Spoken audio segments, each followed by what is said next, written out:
आयतनो एवं वेद आयतनवान् भवति आयतनवान् भवति आयतनवान् भवति आयतनवान् भवति जोपामायतनं वेद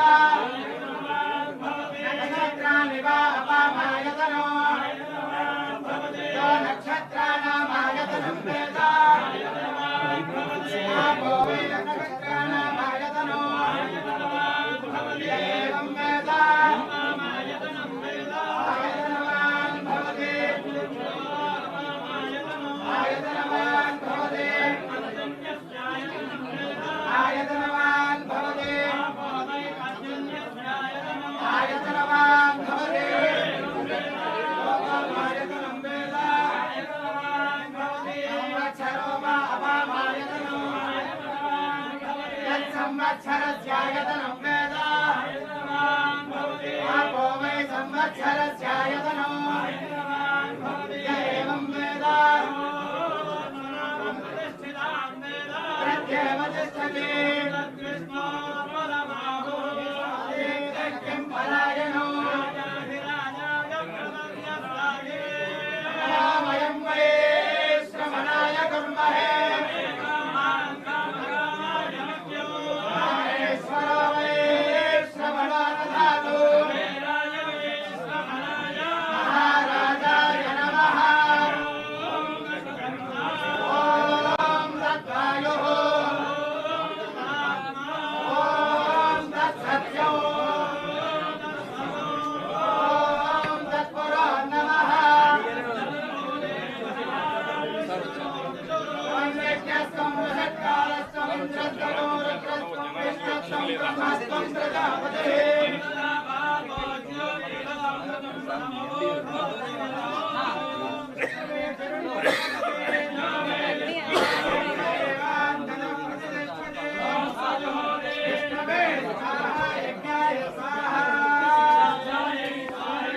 नारायणाय विद्महे वासुदेवाय धीमहि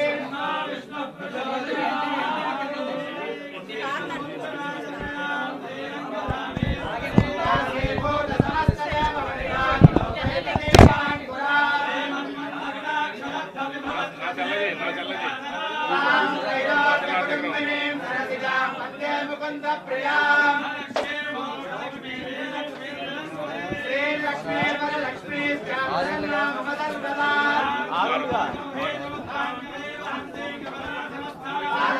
कोटि प्रतिभा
సార్ టాకింగ్ పాయింట్స్ ఉన్నాయి మాట్లాడాలి ఇప్పుడు చెప్పండి తర్వాత చెప్పండి పట్టుకోండి వచ్చారండి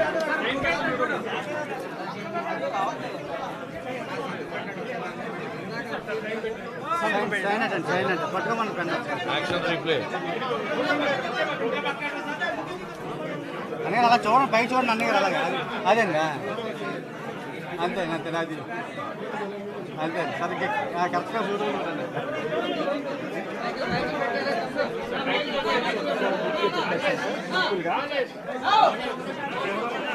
మనకి చాలా ఇమ్మెన్స్ పొటెన్షియల్ ఉంది ఏపీకి లాస్ట్ 5 years బడ్జెట్ ఎలా చేద్దాం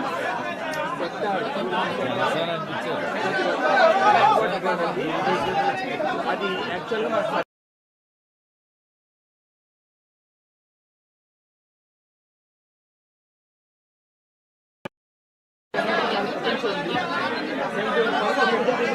ఫోకస్ చేస్తామని చెప్తారు సార్ తర్వాత మన అడ్మినిస్ట్రేటివ్ కూడా చాలా బాగుంది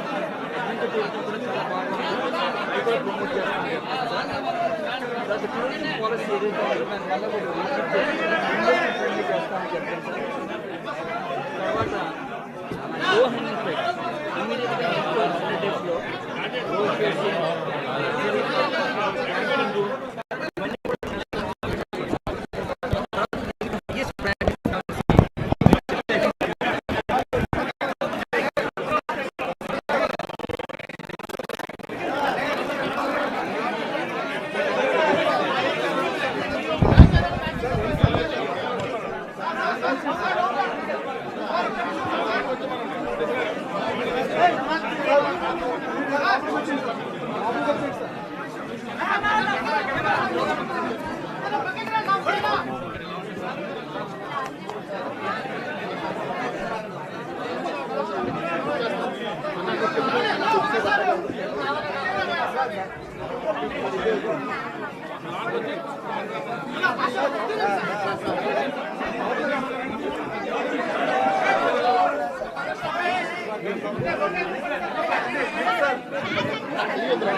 Take a hug from you.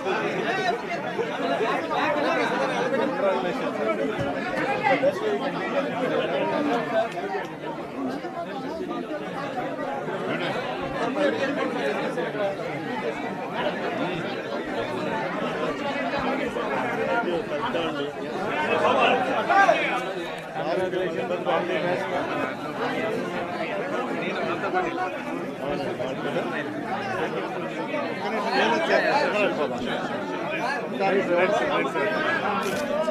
Thank you.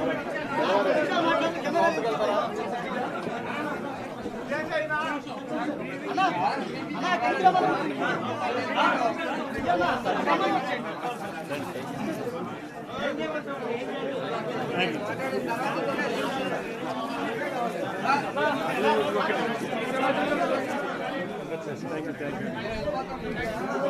Video వెళ్ళిపోతారు మళ్ళీ ఓకే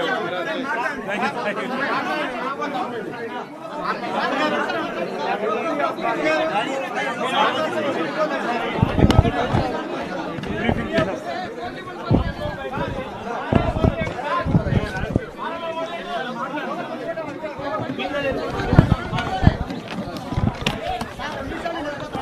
అదే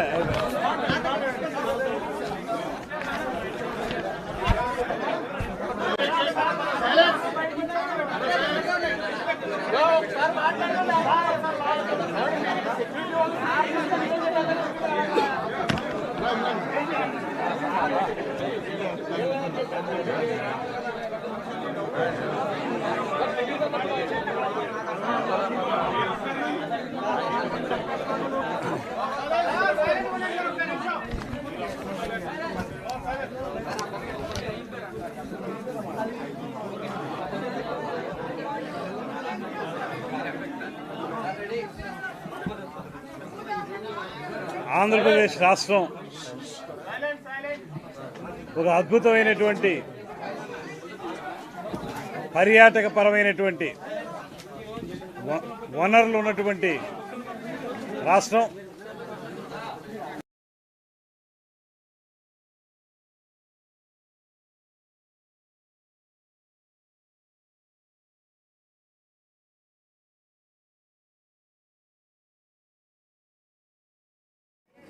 అదేవిధంగా రాయలసీమ ప్రాంతంలో కానీ ఉన్నటువంటి అటవీ సంపద, అక్కడ ఉన్నటువంటి ప్రకృతి సౌందర్యాలు, అదేవిధంగా ఈ రాష్ట్రంలో ఉన్నటువంటి ఆలయాలు, వీటన్నిటి దృష్ట్యా చాలా అద్భుతమైనటువంటి పర్యాటక శోభను సంతరించుకున్నటువంటి ఈ రాష్ట్రం గడిచిన కొంతకాలంగా, ముఖ్యంగా గడిచిన 5 సంవత్సరాల కాలంలో పూర్తి స్థాయిలో పర్యాటకానికి విఘాతం కలిగించే విధంగా ప్రభుత్వ పాలసీలు ఉండటం వల్ల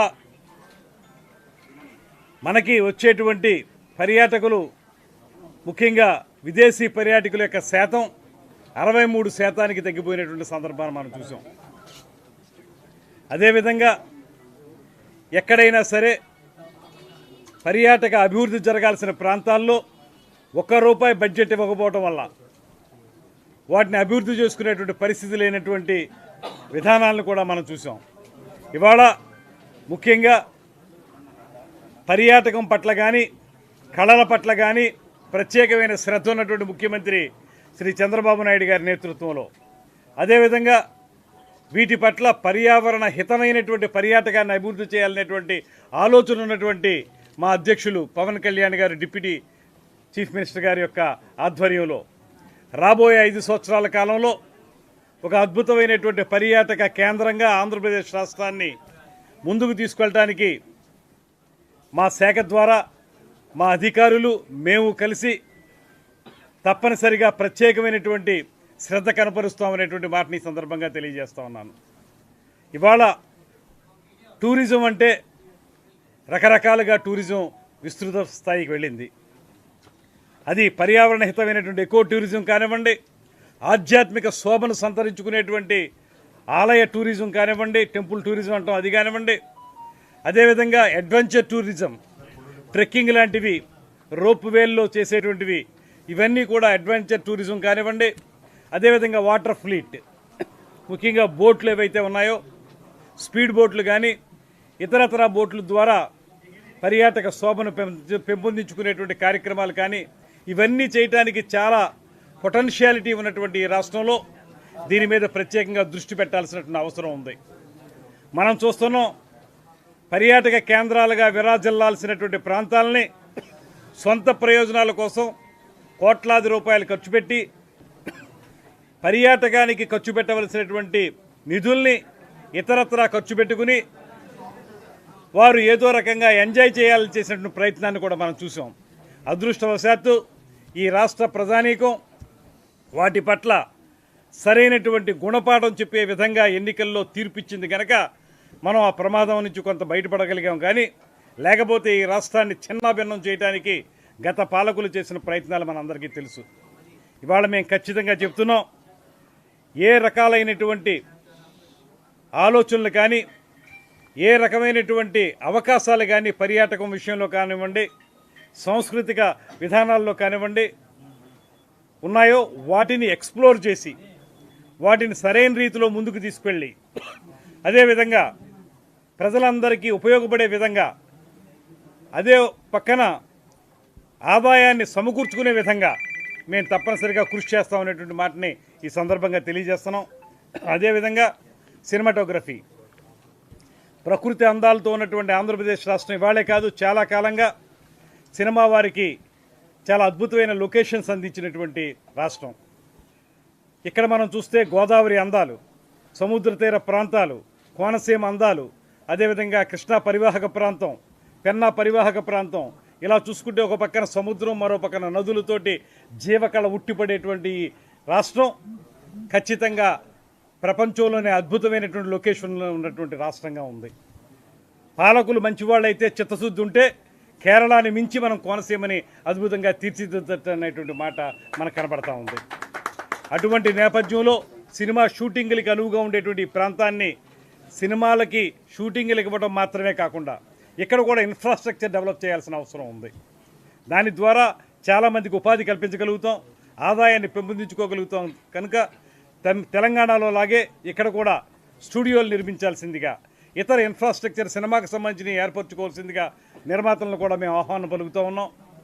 వారందరినీ కూడా ఆహ్వానించి ఇక్కడ ఉన్నటువంటి వనరులు వారికి తెలియజెప్పి తప్పనిసరిగా వాటిని ఉపయోగించుకుని ఈ ప్రాంతాన్ని అభివృద్ధి చేయాల్సిందిగా, తద్వారా కళలకు, సాంస్కృతిక విధానాలకి, పర్యాటకానికి, సినిమా రంగానికి అన్ని రకాలుగా అనువుగా ఉన్నటువంటి ఆంధ్రప్రదేశ్ని ఈ రంగాల్లో అగ్రగామి రాష్ట్రంగా నిలబెట్టడానికి మనందరం కలిసి కృషి చేద్దామనేటువంటి మాటతోటి ఈ శాఖలో ఈరోజు మంత్రిగా మొట్టమొదటి రోజున ఒక ప్రత్యేకమైనటువంటి ఫైల్ మీద సంతకం కూడా పెట్టడం జరిగింది. ఇప్పుడే ఎండీ గారు చెప్పారు, మనకి ముఖ్యంగా వాటర్ ఫ్లీట్ ఏదైతే ఉందో, బోట్ల ద్వారా పర్యాటకం వృద్ధి చెందేటువంటి కార్యక్రమాల్లో భాగంగా రమారమి 2,31,00,000 రూపాయల వ్యయంతో బోట్లని ఏర్పాటు చేసి తద్వారా పర్యాటకాన్ని అభివృద్ధి చేయడానికి వీలుగా ఫైల్ తయారు చేశారు. అది మీద మొట్టమొదటి సంతకం పెట్టాను. అది ఆంధ్రప్రదేశ్ రాష్ట్ర పర్యాటక రంగానికి సంబంధించినటువంటి నిధులే కనుక వాటిని మేము వెంటనే ఇంప్లిమెంట్ చేసి తద్వారా బోట్ల ద్వారా పర్యాటకాన్ని అభివృద్ధి చేసేటువంటి కార్యక్రమాన్ని కూడా మేము చేపడుతున్నాం అనేటువంటి మాటని ఈ సందర్భంగా తెలియజేసుకుంటూ, రాబోయే రోజుల్లో ఉజ్వలమైన భవిష్యత్తు ఈ పర్యాటక రంగానికి ఏర్పరచడానికి శక్తివంచన లేకుండా కృషి చేస్తాననేటువంటి మాటని మీ అందరికీ తెలియజేస్తూ మీ ద్వారా ప్రజలకు కూడా తెలియజేస్తా ఉన్నాను. నమస్కారం. తప్పనిసరిగా ఇప్పుడు జరిగినటువంటి లోపాలు, మొన్న పోలవరం ప్రాజెక్టు చూసినప్పుడు కూడా ముఖ్యమంత్రి గారు అన్నారు, లోపాలు జరిగిపోయాయి, వాటిని తిరిగి సరిదిద్దటం ఎలాగనేటువంటి దానికి మనకు చాలా సమయం పట్టేలా ఉందనేటువంటి. అదేవిధంగా అన్ని రంగాల్లోనూ కూడా వీటికి కేటాయించిన నిధులను వేరే వాటికి ఖర్చు పెట్టి సొంత షోకుల కోసం ఖర్చు పెట్టినటువంటి సందర్భాన్ని మనం చూసాం. దానికి ఇవాళ మనకి ప్రత్యేకమైన ఉదాహరణ ఋషికొండలో కట్టినటువంటి ఆ బిల్డింగ్ చూస్తే చాలా పేదవారు పాపం ఆయన, మేమందరం పెత్తందారులు, ఆయన పేదవాడు. ఆ పేదవాడు కట్టుకున్నటువంటి ఆ ప్యాలెస్ను చూస్తూ ఉంటే కళ్ళు తిరుగుతున్నాయి. దానితోటి ఎవరో చెప్పారు, దానికి ఖర్చు పెట్టిన డబ్బుతోటి ఒక అద్భుతమైన హాస్పిటల్ నిర్మించుంటే పేద ప్రజలకు ఉపయోగపడేది అనేటువంటి మాట చెప్పారు. ఇటువంటి నేపథ్యంలో మేము ఖచ్చితంగా గతంలో చేసిన తప్పులను సరిదిద్దడానికి మేము పూర్తి స్థాయిలో విచారణ చేపడతాం. అయితే కక్ష సాధింపు మాత్రం మా ప్రభుత్వంలో ఉండదు. కక్ష సాధింపు ఉండదు అనేటువంటి మాట అంటే చేసిన తప్పులకి శిక్షలు ఉండవని కాదు. ఖచ్చితంగా తప్పు చేసిన వాళ్ళకి చట్టపరంగా, కక్ష సాధింపుగా కాకుండా చట్టపరంగా శిక్ష ఉండే విధంగా, లేకపోతే ఆ తప్పు మళ్ళీ మళ్ళీ చేసేది అలవాటుగా మారిపోతుంది వారికి. అందువల్ల ఖచ్చితంగా దాని మీద సరిదిద్దడానికి ఏం చేయాలో చేస్తామనేటువంటి మాట తెలియజేస్తున్నాం. విజయవాడలో భవానీ ఐలాండ్ డెవలప్ చేయాల్సిన అవసరం మీ దృష్టికి వచ్చిందా? నేను బ్రీఫ్గా మొన్న మా అధికారులతోటి ఎండీ గారితో ఇంటరాక్ట్ అయినప్పుడు వారు చెప్పారు, భవానీ ఐలాండ్ ఒక అద్భుతమైనటువంటి పర్యాటక కేంద్రం ఈ ప్రాంతంలో, దాని మీద ప్రత్యేకమైన దృష్టి పెట్టాలనేటువంటి మాట కూడా చెప్పారు. 100% దాని మీద దృష్టి పెడతాం. ఇటు ఈ విజయవాడ ప్రాంతం, కృష్ణా పరివాహక ప్రాంతం, వైజాగ్ సముద్ర తీర ప్రాంతం, తిరుపతిలో అటవీ ప్రాంతం, వీటన్నిటి మీద ప్రత్యేక దృష్టి పెట్టి పర్యాటక శోభను పెంపొందించడానికి కృషి చేస్తాం. సినిమా వాళ్ళకి రాజధాని ప్రాంతంలో ఏమైనా రాయితీలతో భూములు ఇస్తారా, లేదా వాళ్ళ సమస్యలు పెట్టుకోవడానికి ప్రాధాన్యత ఇస్తారా? 2-3 ఆలోచనలు ఉన్నాయండి. నిన్న కూడా నేను పద్మవిభూషణ్ శ్రీ చిరంజీవి గారిని కలవడం జరిగింది. గతంలో ఆయన పర్యాటక శాఖ మంత్రి, కేంద్ర మంత్రిగా ఉన్నప్పుడు నేను ఎమ్మెల్సీగా ఉన్నాను. నేను వెళ్ళి వారిని కలిసినప్పుడు ఆయన కొన్ని ఆలోచనలు చెప్పారు. అదేవిధంగా సినిమా రంగ ఇతర పెద్దలతో కూడా కలిసి ఆలోచనలు చేసి తప్పనిసరిగా వాటిని ఇంప్లిమెంట్ చేయడానికి ప్రయత్నిస్తాం. సినిమా రంగానికి ఊతమిచ్చే విధంగా ఈ ప్రభుత్వం యొక్క విధానం ఉంటుంది. చంద్రబాబు నాయుడు గారు గతంలో ముఖ్యమంత్రిగా ఉన్నప్పుడు కూడా సినిమా రంగానికి చాలా ఊతం ఇచ్చారు. అదేవిధంగా మా అధ్యక్షులైతే ఆయనే స్వయంగా పెద్ద హీరో, ఆయన ఆధ్వర్యంలో కూడా ఇద్దరు కలిసి మంచి ఆలోచనలు చేస్తారు. వాటిని ఇంప్లిమెంట్ చేస్తాం ఖచ్చితంగా.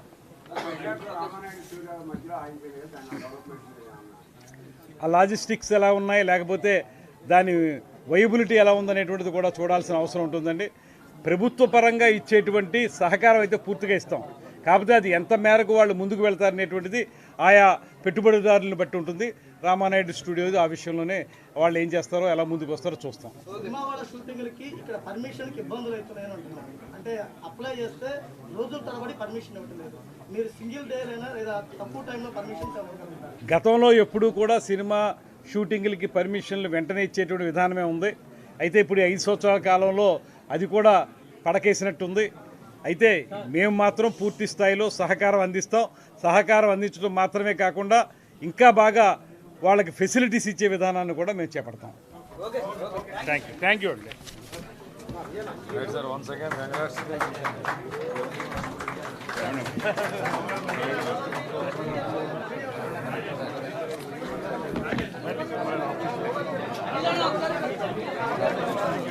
Thank